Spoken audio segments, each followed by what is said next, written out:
Welcome back sa ating channel. So ngayon papakita ko sa inyo kung ano yung ginagamit nating action cam pag nagva-vlog o kaya pag pupunta outdoor. So hindi tayo gumagamit ng mga malalaking camera. Ito lang ang ating ginagamit. Ito ay ang action cam na nabili natin. So ito ay ang Insta360 RS. So isa siyang modular action cam. So ito yung pinaka-housing niya. Ito. So, ito yung pinaka-unit. So, ang ibig sabihin ng modular ay pwede nyong tanggal-tanggalin. Ayan, oh, parang Lego. Una yung battery.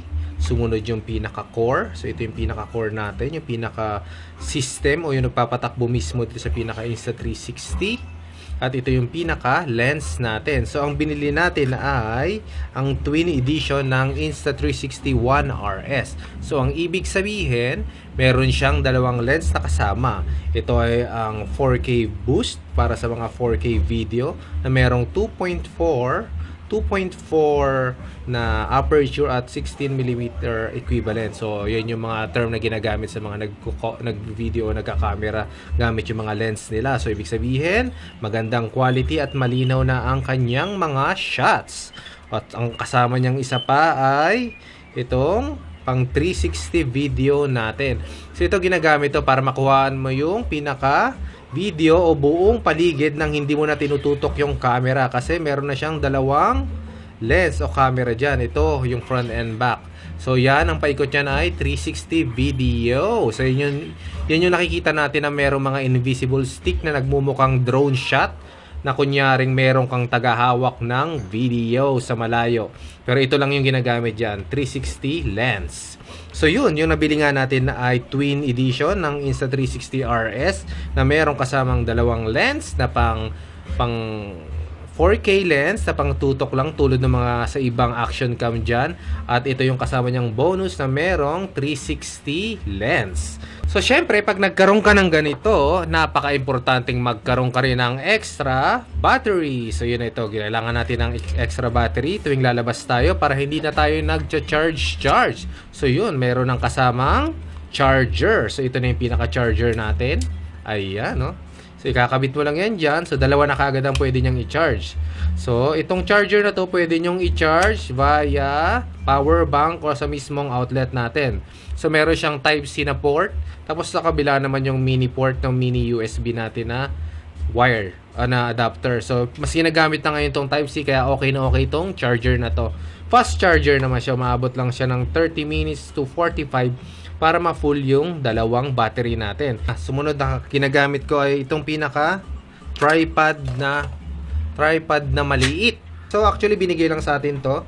Isang magandang features itong tripod na to ay pwede mong paliitin pa. So pwede mong itupin ng paganyan. Ayan, oh. At pwede mo nang isabit sa bag mo nang hindi masyadong nakakaabala. At syempre, pag gusto mo ng mahabang hawak ko na parang monopod, igaganyan mo lang siya. Tapos pwede mo tong i-adjust. Ayun, nahaba siya. Pero hindi naman ganun kahaba. Pero pwede na rin magmukhang monopod na mahaba. Pero saktong-sakto lang ang hawak dito. Pwede mong ilayo ng konti. At kung gusto mo naman siyang itayo, ganitong gagawin mo. Ikot mo lang ganyan. At ilalak ko lang siya ng ganito. Pag nalak na, pwede mo na siyang itayo ng ganyan. So, napaka-useful niya. So, syempre, kung meron kang ganitong klaseng monopod, ay tripod na maliit, kailangan meron ka rin itong pang quick release. So, ito, natatanggal to eh. Itong pinaka quick release natin. So, ito yung quick release ng Ulanzi. Ito yung Hummingbird. Maliit lang siya. Kung titignan nyo. Pwede siyang pang GoPro o kung pang ibang action cam. So, yun. Ang gamit ito, pag meron kang ganito, ito yung nakakabit na kasama niya sa quick release. Yung pinaka-plate niya. Nasaktong-sakto yan. Dito. Ayan. Maglalak na yan dyan. Ayan. Ayan. So, nakalock na siya. Safe na safe. So, napakalaking gamit ito dahil hindi mo na kailangan mag-unscrew pag gusto mong ilipat yung pinaka-unit mo. So, pinutin mo lang yan. Tapos, pwede mo na siyang ilipat sa iba. Tulad nitong nabili natin sa Telecen. Action cam mo. Sa leg mo na lang siya isasabit. Ayan, oh. So, dito ko rin kinabit yung isang quick release natin. So, tulad ng sinabi ko, pwede mo siyang ilipat dito. Ayan, oh, nang walang ka-hassle.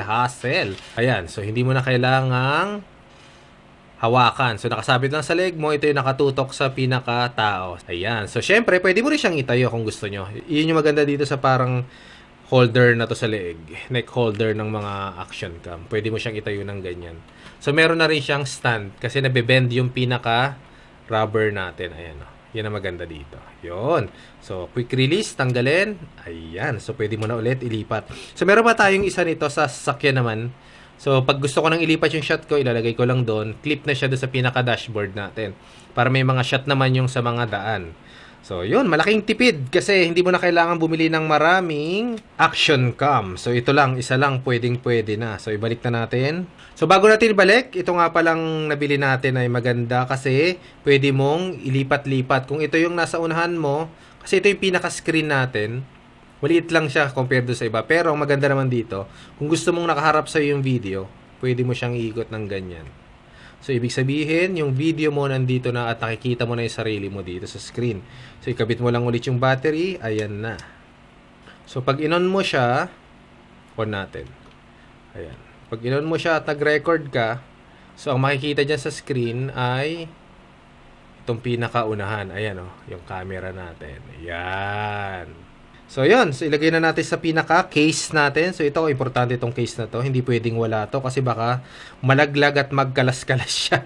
Kasi naka-clip lang lahat yan. So, ilagay natin dito kasi nga modular yan. Mas safe na nakalagay sa ganito. So, yun.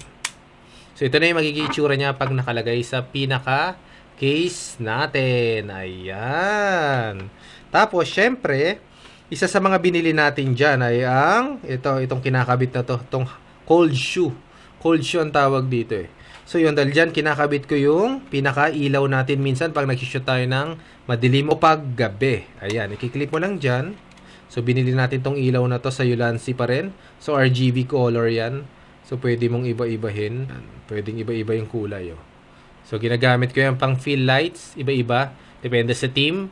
Tapos merong white. Siyempre white pag ano lang, pag madilim. Yan, pwede may tutok yan. So, ito yung Ulanzi light natin. Tanggalin muna natin. Portable lang siya. Tapos, chargeable. So, magandang gamitin rin. Pag nagbablog, ginagamit ko rin siya kadalasan. So, next naman, isang gamit ditong pinaka-cold shoe natin. Pag meron tayong mic. Ayan, oh. Meron tayong mic dito na portable. Yung Holy Land. So, ginagamit din natin to. Holy Land na may pwede ka na mag-record. So, pang-interview yan. Nagamit. Meron din naman siyang built-in na audio, pero mas maganda to kasi pwede mong ilagay lang dito sa pinaka cold shoe mo. Ayan, mukha ka ng vlogger. Ayan, dyan ilalagay yan pag gusto mo mag-record ng hindi mo na hawak-hawak or pwede mo siyang i-clip sa mismong ini-interview mo o sa'yo. Nung binili ko to, sinamahan ko nitong pinaka-adapter na ganito. Ito naman kasi kinakabit yan dito. Yan, dito. Tapos para pag nag-transfer ka ng file, dito na kagad. Sa Type-C. Tapos, diretso na sa computer mo. Pwede rin yan. Or, dito may kakabit yung pinaka-audio mo. Yan. Audio recorder. Ay, audio mo.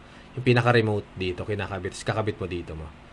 Yan. Para sa mga wireless audio dyan. Yun ang gamit dito. Pero, bihira ko na lang siyang gamitin. Kasi, minsan, na-open to. Nag-open to. Siyempre, baka mabasa. Delikado. So, pag mga indoor shot, ginagamit ko to. Pero pag outdoor, kadalasan, hindi ko na nilalagay nito. Binabalik ko yung takip. So, pwede nyo tanggalin yung takip na yan. Yan. Pwede nyo tanggalin yan, natatanggal. Ito. Natatanggal yan at ito yung ipapalit nyo dyan. Yan. Dyan nilalagay yan. Okay. At dahil nga meron tayong lens itong 360, bumili tayo ng cover niya. Yan, oh, pang safety. Yung iba dyan ginagamit maninipis. Ito ginamit ko talaga makapal na goma. So, binabibili lang yan online. Meron yan online pang safe nitong pinakain sa 360 natin kasi napakadelikadong magasgasan kasi nakaangat siya. Kung titignan nyo, nakalobo yan. Delikadong magasgasan yan. Dahil once na nagasgasan yan, pangit na magiging quality ng video ninyo. So yun, ito ang pinaka-safe niyan. Isa pang binili natin dyan ay itong pinaka-cover na to. Yan, kailangan din bumili kayo ng ganito, pang cover dito kasi open lang yan once na tinanggal nyo sa pinaka-action cam natin. So, lagay mo lang dyan. Pag safekeeping, ilagay mo lang dyan. Yun, safe na yung pinaka-lens mo. So, safe na yung pang 360 lens natin. Ayan. So, dito naman bumili ako ng cover para lang dito sa unahan. Yan, para safe din. So, magandang ingatan natin yung pinakaunahan nito kasi wala naman tong filter o cover. So, importanteng takpan lagi once na hindi ginagamit. Ayan, para pag nilapag nyo, ito lang yung malalagyan. So, isa pang binili natin, nagagamit natin pag umuulan o kaya pag underwater shot, ay itong pinaka-case na to. Ito naman, pwede nyong gamitin underwater 16 feet. Pero hindi ko na sinasapalaran kasi baka masira, lalo pag sa dagat. So, bumili tayo nitong pinaka-underwater natin na cover. So, ito ilalagay mo lang sa loob yung pinaka-Insta360 natin. Ayan. So, pag umulan, pwede nyong ilagay ito dyan sa loob. Gamitin nyo. Ayan. Ay, teka, baliktad. So, iikot natin kasi kailangan pala nakaharap ito dito. Ayan. Ganyan ang kanyang setup dapat. Ilalagay na natin dito sa loob. Ayan. Dito ko nilalagay yan pag may mga ulan na shot o kaya pag underwater shot. Ayun. Kailangan diinan nyo kasi kailangan intact yan tsaka merong sealed yan. Nakasil masyado yan. So, kailangan walang papasok na tubig. So, itong magiging itsura niya pag nag-shot ako sa ilalim ng tubig o underwater shot. Ginagamit ko yung 4K lens sa underwater kasi mas maganda yung magiging quality o output ng video. Hindi tulad itong 360, parang yung lens, hindi siya magandang kuha pag ginagamit mo sa tubig to. Kasi paikot yung kuha niya, nagkakaroon ng distortion at pangit yung kinakalabasan ng pinaka-video natin. Yung mga nakikita nyo, mga tiny planet shot, ito yung ginagamit nila. Sa mga balak bumili, okay na okay, hindi kayo magsisisi. Kahit meron ng mga bagong labas dyan. Ang maganda lang kasi dito ay dalawang lens na ang kasama. So kung gusto niyo ng iba-ibang klaseng shot, magagamit nyo tong 360 at saka itong pang 4K video natin. Hanggang dito na lang po tayo. Please like and subscribe and hit the bell button para po ma-update pa tayo sa mga susunod nating video. Goodbye and God bless. Ciao! Ciao! What?